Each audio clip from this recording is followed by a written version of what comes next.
जब कभी भी हमें कहना है कि मैंने कल ये खा लिया, मैं यहाँ पे गया था, और या फिर मैंने ये बनाया था, मैंने ये विजिट किया था, तो ऐसी सारी जो एक्शंस है यानी कि ये जो सारी एक्टिविटी है, ये सारे वर्ब्स है, ये होते हैं पास्ट टेंस में। तो आइए दोस्तों, आज हम सीखते हैं simple past tense in English grammar.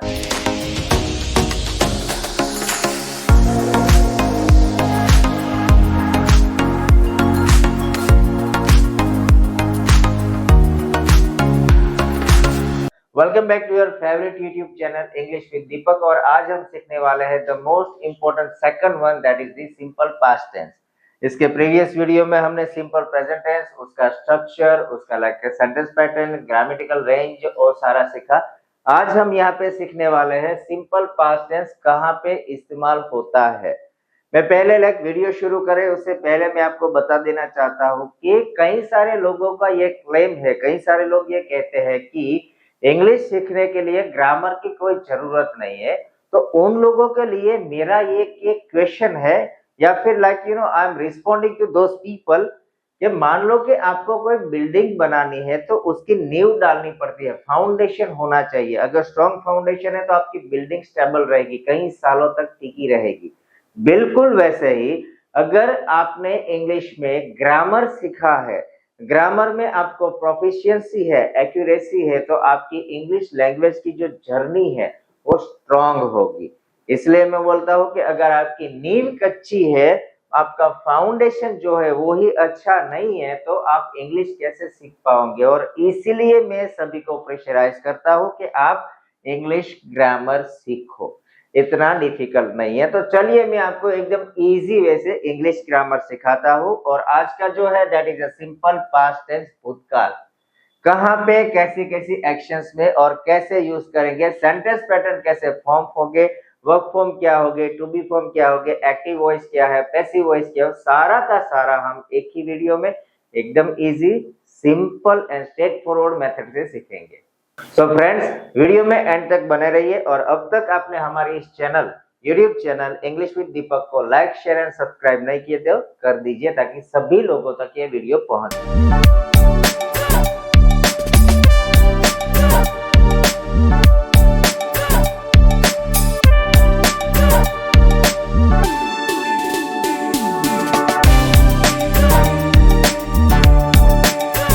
तो देखते हैं सिंपल पास्ट टेंस। पहला जो भी होता है कि यूज, यानी कि ये जो टेंस है कौन सी ऐसी एक्शन से वहां पे इस्तेमाल होता है। तो सिंपल पास्ट है वो पास्ट की यानी कि भूतकाल की जो क्रिया है जो हो चुका है।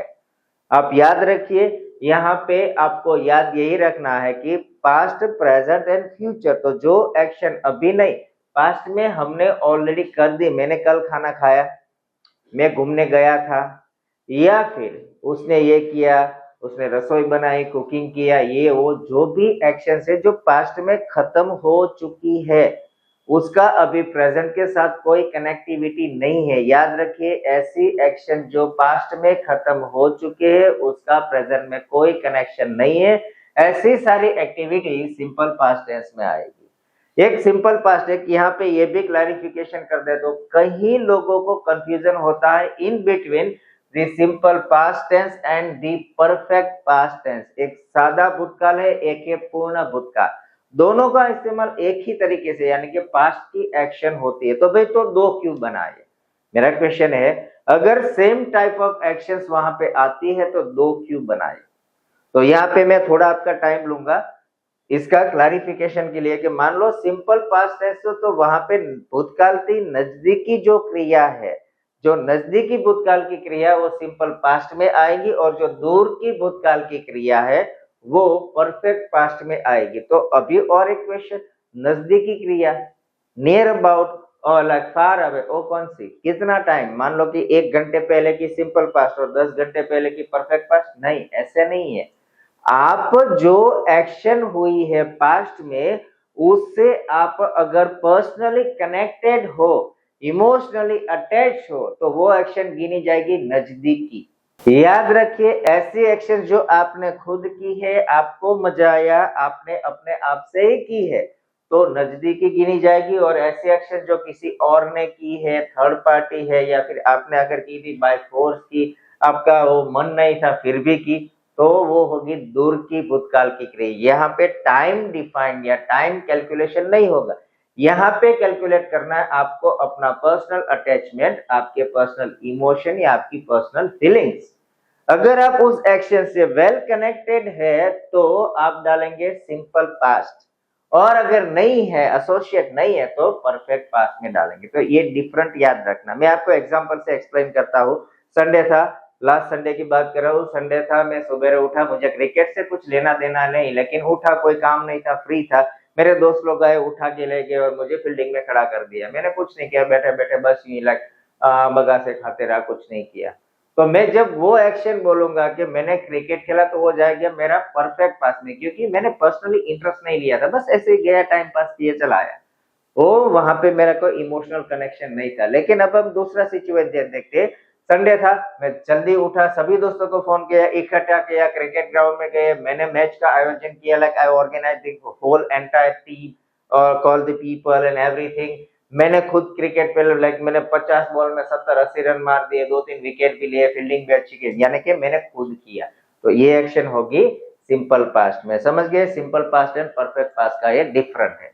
चलो, यूज हो गया। अभी next one is to be. कोई भी टेंस हो तो टू बी फॉर्म होते हैं। जैसे हमने सिंपल प्रेजेंट में देखा, एमिजार है प्रेजेंट में, पास्ट में वॉज वेयर है, तो फ्यूचर में विल शैल है। तो यहाँ पे सिंपल पास्ट में आप देखिए टू बी फॉर्म आते नहीं, यानी कि वॉज या वर इस्तेमाल होंगे नहीं। कहां पे नहीं होंगे? तो जो sentence subject verb and agreement, subject verb और ऑब्जेक्ट वाले सेंटेंसेस होते हैं, वहां पे हम वॉज या वर का इस्तेमाल नहीं करते।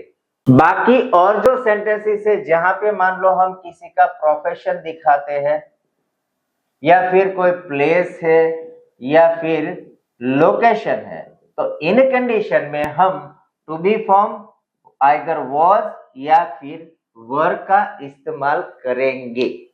यहाँ पे जब भी वर्ब फॉर्म वाली सेंटेंसेस होती है, सब्जेक्ट वर्ब ऑब्जेक्ट वाली, मैंने क्रिकेट खेला, तो I played cricket, I was played cricket होगा नहीं। लेकिन जब हम किसी का प्रोफेशन दिखाते हैं, प्लेस लोकेशन दिखाते हैं, तो वहां पे वॉज या वर आएगा। अगर सब्जेक्ट सिंगुलर तो वॉज, सब्जेक्ट प्लूरल है तो वर। इसका वेर नहीं होगा, वर होगा। प्रोनाउंसिएशन ध्यान रखिए। ओके, तो प्रोफेशन है, बोल दो कि भाई मैं पहले टीचर था लेकिन अभी नहीं, तो I was a teacher before.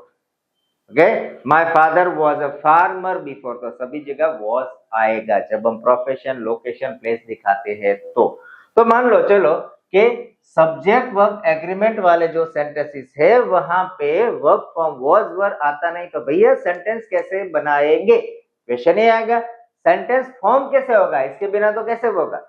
तो घबराइए नहीं, उसके लिए हमें यूज करने हैं helping verb, that is did. यहाँ हेल्पिंग वर्ब आएगा डिड। हमने सिंपल प्रेजेंट टेंस में देखा था, आप देख लीजिए वीडियो, क्योंकि वो फाउंडेशन है, स्टेप 1 ए फाउंडेशन, स्टेप 2 है, वो आपको कंपलसरी देखना ही पड़ेगा। ओके, सो वहां पे हमने डू या डस का इस्तेमाल किया था, वैसे ही यहाँ पे हम डिड का इस्तेमाल करेंगे। ओके, सो अभी टू बी नहीं है, तो कई जगह पे टू बी का इस्तेमाल होता है प्रोफेशन दिखाने के लिए, या फिर तो टू बी नहीं है तो हम क्या यूज करते हैं? डिड। लेकिन ये जो डीड है यानी कि हेल्पिंग वर्ब, वो भी सभी प्रकार के सेंटेंसेस में इस्तेमाल नहीं होता, सभी सेंटेंस में आएगा नहीं। कहां पे आएगा? तो only and only negative sentence, और जो इंट्रोगेटिव सेंटेंस है, यानी कि प्रश्नार्थ नकार सेंटेंस जो है, वो वाक्य है, उसी में डिड का इस्तेमाल होगा, सभी जगह होगा नहीं। और उसमें भी जो प्रश्नार्थ है, सभी प्रश्नार्थ में नहीं होगा। एक सेंटेंस ऐसा है दैट इज हु, जब भी हम सेंटेंस हु से बनाएंगे तो उसमें डिड का इस्तेमाल होगा नहीं। बाकी सभी सेंटेंस में होता है, लेकिन जब हम हु से कोई भी प्रश्नार्थ वाक्य बनाते हैं, उसमें डिड का इस्तेमाल होगा नहीं। समझ गए यहाँ पर कि डिड कहाँ आएगा? तो जो भी प्रश्नार्थ नेगेटिव सेंटेंस है या फिर इंट्रोगेटिव प्रश्नार्थ सेंटेंस है, उसी में ही आएगा। लेकिन हु से बने सेंटेंस में जब भी हम पूछना किसी को किसने किया, तो वहां पे लाइक कौन खेल रहा था, तो वहां पे हु का इस्तेमाल जब हम करेंगे तो डिड उसके साथ आएगा नहीं। सेम वे सिंपल प्रेजेंट में भी यही रूल है कि हु के साथ डू या डज आता नहीं है, ये एक अपवाद है, यहाँ पे नहीं होगा। तो ये हो गया हेल्पिंग वर्ब के डिड है, कहाँ पे आएगा तो only negative and interrogative sentence में आएगा, और इंट्रोगेटिव में भी हु में हम यूज करेंगे नहीं। Then comes the verb form यानी कि क्रियापद।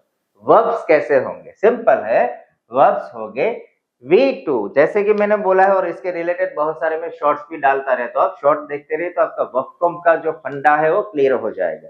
वर्ब फॉर्म तीन तरीके के जो होते हैं, बेसिक V1 यानी कि उसका इंफिनिटिव लाइक प्रेजेंट टेंस का जो फॉर्म है, सेकंड इज V2 यानी कि पास्ट टेंस, और V3 यानी कि पास्ट पार्टिसिपल भूतपूर्व। तो यहाँ पे होगा V2। मेजोरिटी जो भी रेगुलर वर्ब फॉर्म है उसके पीछे जब हम ईडी डाल देते हैं, कोई भी वर्ब फॉर्म है उसके पीछे ईडी ऐड करते हैं तो वर्ब फॉर्म V2 हो जाता है।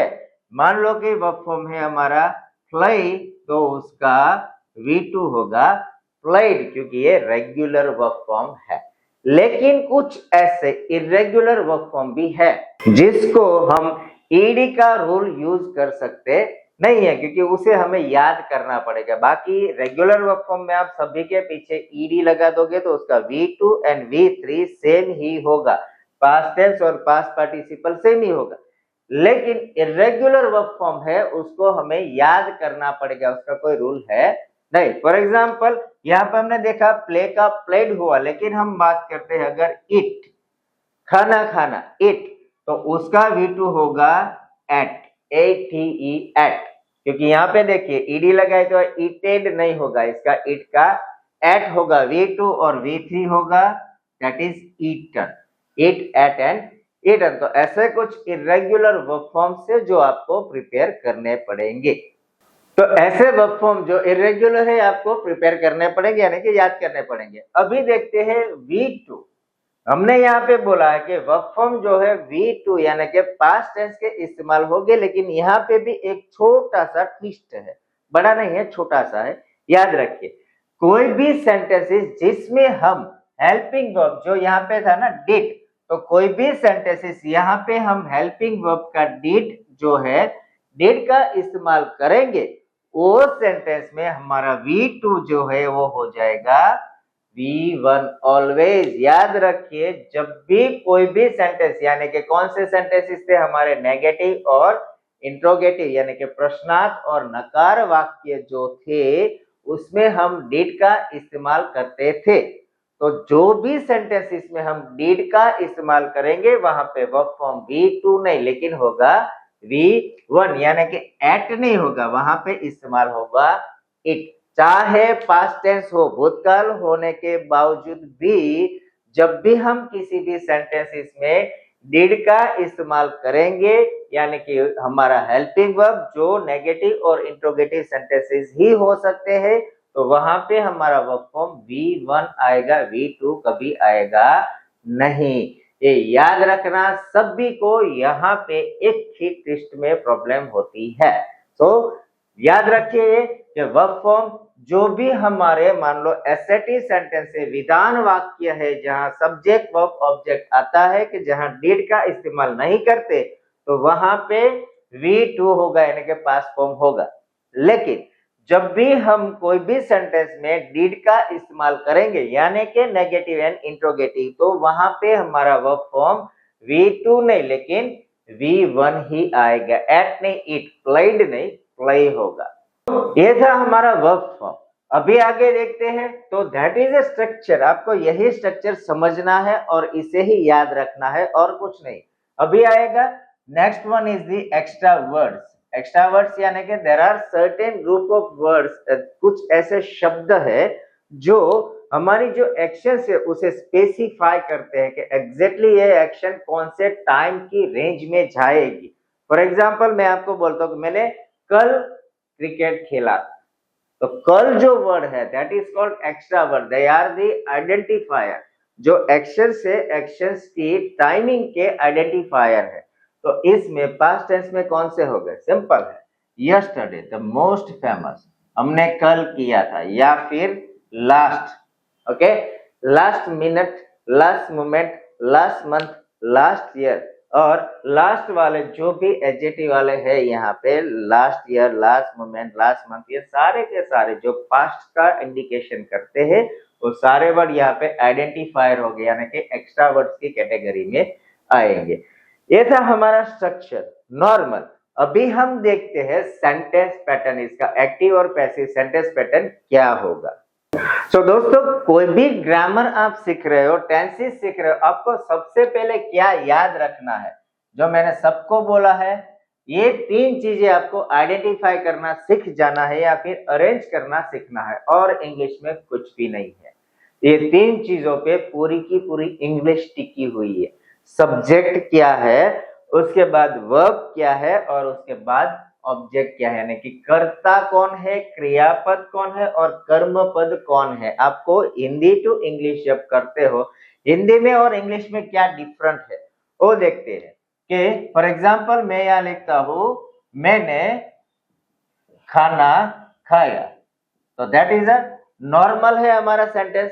तो यहाँ पे देखिए, ये हमारा सब्जेक्ट लाइन है और ये हमारा ऑब्जेक्ट है और लाइक वर्ब फॉर्म है, ओके। लेकिन इसे अगर मान लो हम प्रॉपर वे से दिखाते हैं, या फिर ये जो सब्जेक्ट वर्ब लाइन है इसे अगर कनेक्ट करना हो, कैसे करेंगे? तो मैंने कल पिज्जा खाया, ओके। ये था हमारा हिंदी का। यहाँ पे देखिए, मैंने यानी कि मैं, तो दैट इज आवर सब्जेक्ट। ये एक्स्ट्रा वर्ड है कल, यस्टरडे, उसके ऊपर फोकस नहीं करना, हमें यही देखना है। तो ये हुआ कल, pizza that is object, and खाया यानी कि वर्ब। देखिए, जब हम ट्रांसलेशन करते हैं फ्रॉम हिंदी टू इंग्लिश, गड़बड़ा क्यों जाते हैं, गड़बड़ होती है कहाँ पे एग्जैक्टली? देखिए, इंग्लिश में ये है subject verb and object. English अगर इसका करेंगे तो ऐसे होगा कि आई एट पिज्जा यस्टरडे। दिक्कत कहां पे आती है एग्जैक्टली, प्रॉब्लम कहां पे होती है? तो ये है हमारी प्रॉब्लम। देखिए, that is subject verb object and extra words, आगे पीछे रिप्लेसमेंट हो जाती है। तो जब हम क्या है कि आई यस्टरडे पिज्जा एट, कंफ्यूजन। तो जब भी ट्रांसलेशन में आपको गड़बड़ होती है, उसके पीछे ये रीजन है, that is the practical reason responsible behind not forming or not able to form perfect sentences in English. क्योंकि इंग्लिश में ये है, पहले सब्जेक्ट आता है, फिर वर्ब आता है और फिर ऑब्जेक्ट आता है। जबकि हमारी हिंदी में सब्जेक्ट तो ओके शुरुआत में है, लेकिन ऑब्जेक्ट जो है लास्ट की जगह बीच में घुस जाता है, बीच में है, और वर्ब हम डालते हैं लास्ट में। तो इसको अगर हम डिक्टो कॉपी करने जाएंगे ट्रांसलेशन, तो गड़बड़ होगी, like I yesterday pizza ate, confusion. तो आपको यही ध्यान रखना है, जब हिंदी टू इंग्लिश ट्रांसलेशन करो तो हिंदी सेंटेंस में आपको आइडेंटिफाई करना है, ढूंढना है। You will have to find which word is a subject, which one is a verb and which one is an object। अब तीनों को आप देखिए, उसको फाइंड कीजिए और ऐसे ऑर्गेनाइज कीजिए। You will have a better English in first attempt. I bet you can understand और you will be able to speak English और you can write English fluently. तो अभी वापस आते हैं सिंपल पास्ट टेंस की। जो सिंपल पास्ट टेंस का जो सेंटेंस पैटर्न है वो क्या है? सिंपल है, active voice and passive voice. वो तो आपको पता ही एक्टिव पैसिव क्या है, कि भैया मैंने कल पिज्जा बनाए थे, मैंने कल पिज्जा बनाए, एक्टिव हुआ। मैंने, मेरे द्वारा कल पिज्जा बनाए गए थे, पैसिव। मैंने खाया, एक्टिव। मेरे द्वारा खाना खाया गया, पैसिव। ठीक है, जब हम बताते हैं सब्जेक्ट सेंटेंस में शुरुआत में आता है तो वो होगा एक्टिव, और ऑब्जेक्ट जब आता है तो पैसिव होता है। तो यहाँ पे एक्टिव में क्या होगा? तो पहले आ गया ऑब्वियसली सब्जेक्ट, फिर उसके बाद इंग्लिश है तो वर्ब, फिर आएगा ऑब्जेक्ट एंड एक्स्ट्रा वर्ब। यहाँ पे हम जो सेंटेंस पैटर्न याद रखेंगे सिर्फ एसएटी सेंटेंस यानी कि विधान वाक्य के सेंटेंस पैटर्न याद रखेंगे। बाकी ये जो सेंटेंसेस है, मान लो कि इनवर्स क्वेश्चन है, नेगेटिव है, कोई भी जात का क्वेश्चन है, कोई भी पैटर्न है सेंटेंस, वो याद नहीं रखेंगे। पैटर्न में सिर्फ आपको ये जो है ना विधान वाक्य एसएटी उसे ही याद रखे, बाकी सभी में सेम होता है। एक समझ गए, सभी सीक्वेंस में सेम ही आएगा, कोई चेंजेस होता नहीं है। तो ये हुआ एक्टिव। पैसिव करेंगे तो क्या होगा, ऑब्जेक्ट है जो आगे आ गया उसके अकॉर्डिंग हम वाज या वर डालेंगे, उसके बाद वर्ब फॉर्म, फिर ये जो सब्जेक्ट है पीछे जाएगा, मेरे द्वारा ऐसे करते थे ना, तो वो जाएगा बाय प्लस सब्जेक्ट और एक्स्ट्रा वर्ड जो है वही का वही रहेगा, कुछ फर्क नहीं है। तो अभी आपको क्या करना है, सेंटेंस पैटर्न मैंने यहाँ पे दिखाई, क्या करना है।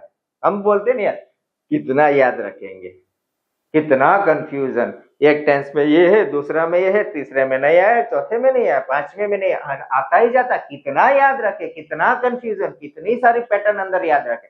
भैया हमारी अभी तो उम्र हो गई, छोटे बच्चे कर सकते, हम नहीं।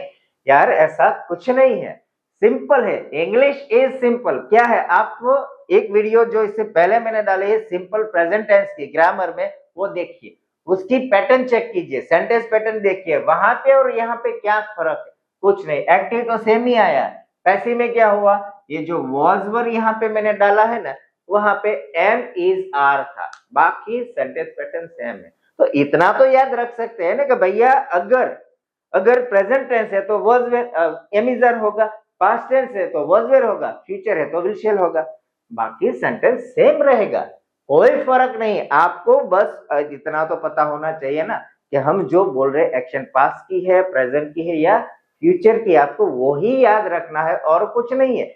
इंग्लिश आप मेरी मानो एकदम इजी है, आप वीडियो देखते रहिए मेरे, आपको मैं 100% इंग्लिश सिखा दूंगा।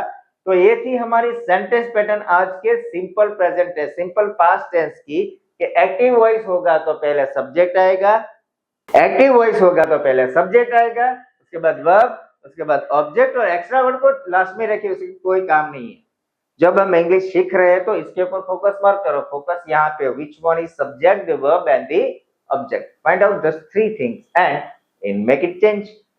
कि जो यहाँ पे एस वी हो है उसे ऐसे कीजिए, ऑब्जेक्ट यहाँ पे, वर्ब जहां था वहीं पे, और सब्जेक्ट को डाल दिए, बाय से लास्ट में सब्जेक्ट डाल दीजिए, ऐसे ही हो गया।